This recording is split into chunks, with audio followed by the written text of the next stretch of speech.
Well, I got to tell you, it's going to sound bad, maybe, I don't know, but I wasn't into seeing bubbles at a magic convention. Well, I don't want to see bubbles. And then you came out of that piece, and I was like, whoa, this is really cool. Because I didn't know Yeah. you before the convention. I saw your name Mhm. and things, but I was like, bubbles? Come on, it's a magic convention. Yeah. They had a quartet, and one of the people might be on here. Sorry if you're hearing this, but they had these guys that was like a I don't know what you call it, a 3-piece quartet. The guys like the old timey singers going back and forth. Oh yeah. But they would do like a silk vanish. One would vanish it, and let's do it this way. One would vanish it. We all know that's done. And then the other guy Yeah. would make it appear on the other end. And it Oh, was that's like, funny. okay, that's not really magic. And I talked to Eric the Camps about it. And he was like, I loved it. I loved it. I just want magic, man. We don't need singing Yeah. at a magic. We don't need bubbles at a magic convention. And then you Yeah. got up there and it's like, whoa, no, this is Mhm. magical looking. It is really Yeah. cool. I mean, you put a card inside of a balloon and make it levitate. Uh-huh. I mean, that's magical. That is Yeah. beautiful. I really Yeah. liked it. Thank You you. turned me on. I used to be and it's actually part of my show now because when I first started, I used to worry about being magic enough because a lot of times when I get hired for these conventions, they're hiring me for the bubble wall. They're hiring me for the bubble stuff, but I'm like, I'm at a magic convention. I have to do magic. Um, but they'll say to me, no, we want you to do the bubble wall. We want you to do this. And a good friend of mine told me that, well, no, it gives you a magical feeling. So bubbles fit into the realm of magic. And of course, I use the quote in my show from Tom Noddy that bubbles are no illusion, they're real magic. So yeah, it's a weird thing, and sometimes I do recognize that I am the juggler at the magic convention, and I'm okay with that. Dude, it was really cool. And what I liked this morning, my little girl, we usually film these later on at night. We usually do it like Mhm. 8 or 9 p.m. at night. And you wanted to do it earlier in the day. And my little girl, Yeah, she's watching my little boys right now. We have identical twin yeah. sons. We have an 11-year-old, and she's down there. She's like, what are you doing? Why did you book it so early? Honey, we didn't. This guest did. Well, who are you interviewing today, Dad? And I pulled up your TikTok and showed it to her. We just bonded over how cool you did Aw. a bubble and a bubble, and you did a whole bunch of bubbles and a square bubble with smoke on the Uh-huh. inside. And her eyes just got all big.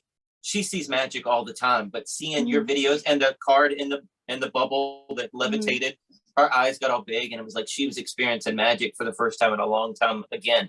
Yeah. She told me the other night, That's she said, sweet. it was very cute, very, Yeah. and my little girl's getting to be that teenage age, so Yeah. we're butting heads a lot lately. She's getting that Oh attitude yeah. thing. And this was like bringing her back in. I was getting my Mhm. little girl back this morning, and you helped create Aw. that magic. So God bless you. Aw. It was awesome. That warms my heart. You Thank you. want to make sure you Love follow it. her. Dad. What is her name? I want to follow her, Dad. Well, go ahead. Go ahead. I love it. So I love it. let's talk about your TikTok. I mean, you got Yeah. millions of downloads. Way to go, Yeah. girl. Way to go. Yeah. Get the Thank followers as you. well. Thank you. Yeah. There was a video that I did. I did a virtual show. It was one of the first big virtual shows that I did that wasn't my own that I curated, but that someone hired me for. And it was for um, a compilation of artists from Bindle Stiff Circus. We were doing, was it Lincoln Financial? It was some financial firm that we were doing a virtual show during the pandemic for. And I recorded it locally, of course. And then I was like, oh, this is actually kind of good. Let me put it on TikTok.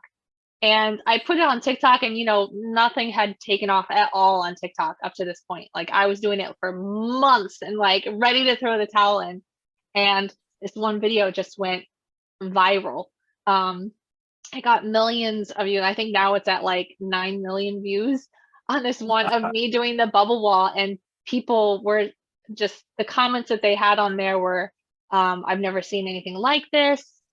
Is this oh, what is her name? There's a fairy in the Tinkerbell movies that plays with dewdrops.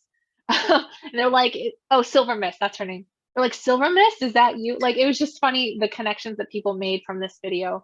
And people shared it so much. And that's how it kind of made its rounds, is people shared it so often. And then I've had a couple other go viral that have just been silly ones. There's a couple other bubble artists on TikTok. I duetted the one girl where we were bouncing smoke bubbles, and that one went viral just because it was cutesy. But yeah, TikTok has been a lot of fun. It did open a few doors for me. I actually got contacted by Biore to be a bubble consultant for one of their commercials. Oh, They literally said that they saw that viral video, my first one, and it was part of their storyboard because they were doing a hemp product and they wanted to honor vape culture. So they wanted to combine smoke and bubbles. And they literally were like, we just had your video on our vision board. And we were trying so hard to do smoke bubbles and we couldn't figure it out. So they literally called me last minute. It was over Memorial Day. I was working a Renaissance fair actually. And I was like, there's no way I can work a Renaissance fair and then fly out Memorial Day and like come do that. There's no way. And they basically were like, how much? So I was wow. like, oh, it's that kind of thing. They want me really bad. Um, so it was a lot of fun to just be flown out and like I wasn't in the commercial, but my bubbles were. So that was a lot of fun. That's Awesome, so girl. cool. Do you have a Yeah. link to the commercial?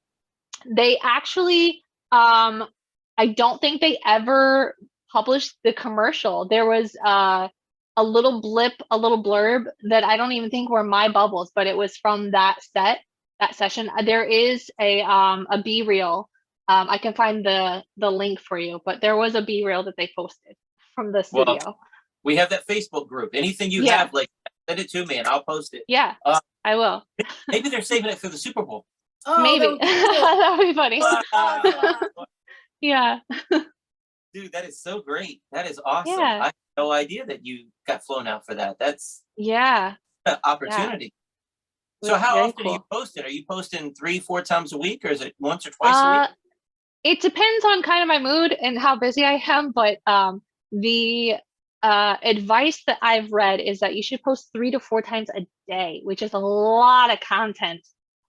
So I usually only post once a day. I try for, but I take a lot of like videos that I've done or things that I've I perform virtual for, and I always record it locally and I take little snippets from it and I break it up and I put it into, because it's all short form videos. So like 6-second videos, so it's half of a trick or, so it's a lot of content, but you can make it happen with some old footage, you know.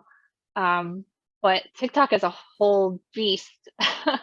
It's crazy. That is so awesome. That is so Yeah. awesome.